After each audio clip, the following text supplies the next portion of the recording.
Les métiers en pénurie sont toujours plus nombreux. Voilà le premier constat de notre nouvelle série « Moi ministre » dédiée à l'emploi. Certaines professions sont littéralement désertées. Ce manque de main-d'œuvre est inquiétant car beaucoup de ces professions sont essentielles. C'est le cas entre autres dans la construction. C'est le secteur que nous allons découvrir tout de suite cette semaine. Notre équipe est allée 5 jours en immersion dans une entreprise liégeoise qui emploie 500 personnes. Reportage Julie Rance, Bertrand Leroy, Paul Peters, Patrick Destiné, Jean-Marc Verset et Benjamin Verporten. L'avantage de la construction, c'est qu'une fois de journée, on voit ce qu'on a fait et c'est très satisfaisant. Je vois que j'ai que 3 maçons, j'en ai demandé au moins 4.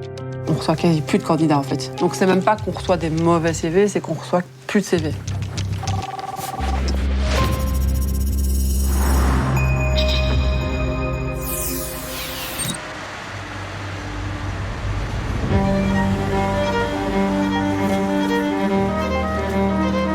Marine, bien. Cédric, bonjour. Il y a juste une courbe intérieure qui ne sera pas commandée. Mais ça, on va se débrouiller avec les quelques bordures qu'on a. On va le faire à droite. Lui, c'est William Latowers. Il est conducteur de chantier, 9 ans d'expérience. Oui, allô ?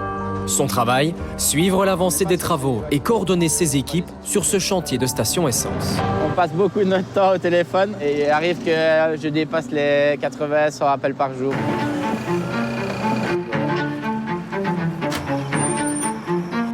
On aura peut-être un raccord 160 au niveau de la chambre de visite là, pour reprendre le tuyau. Aujourd'hui, William dispose de seulement 4 hommes. Idéalement, il en faudrait 3 de plus.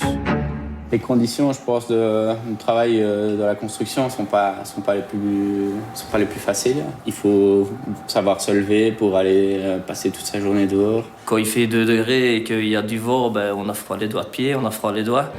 Des conditions qui découragent les candidats. Cela a commencé il y a 10 ans. Et aujourd'hui, la construction est le secteur le plus touché par les pénuries de main-d'œuvre. Pourtant, pour William, c'est un métier essentiel où le travail d'équipe est primordial. C'est reparti sur Richaud, là ? Oui. Ouais. Vous avez fait combien de tours, là, déjà ? À mon avis, 6-7. Un métier aussi de passionné. Marine a hérité de la fibre de son papa, lui aussi chauffeur. Je roule en tracteur depuis mes 16 ans et alors il m'a dit pourquoi pas passer le permis camion. Tant que j'ai un volant entre les mains, ça me plaît, quoi. Des profils motivés comme Marine, on en cherche partout. En Wallonie, le Forum dénombre 158 fonctions critiques. Parfois difficile effectivement de tenir des délais, mais on priorise les chantiers qui sont vraiment dans le besoin, le plus important. Et pour ça, l'équipe a une réunion de planning essentielle. Et souvent, il faut se débrouiller. C'est la réunion au cours de laquelle on répartit les effectifs. Et comme on manque de main-d'œuvre, c'est parfois compliqué et il faut arbitrer. Semaine 8, il me faudra des maçons pour Yoda. J'entends que vous avez du mal avec les maçons, donc pour AFO, le recrutement continue. J'espère qu'on aura encore 4 ou 5 recrues d'ici l'été. Elle, c'est Marine Mosset. Elle est responsable ressources humaines, 12 ans d'expérience.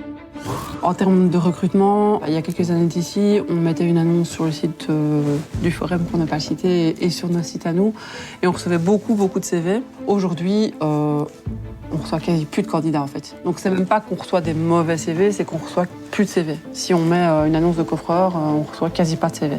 En Belgique, 200 000 postes attendent des candidats, tous secteurs confondus.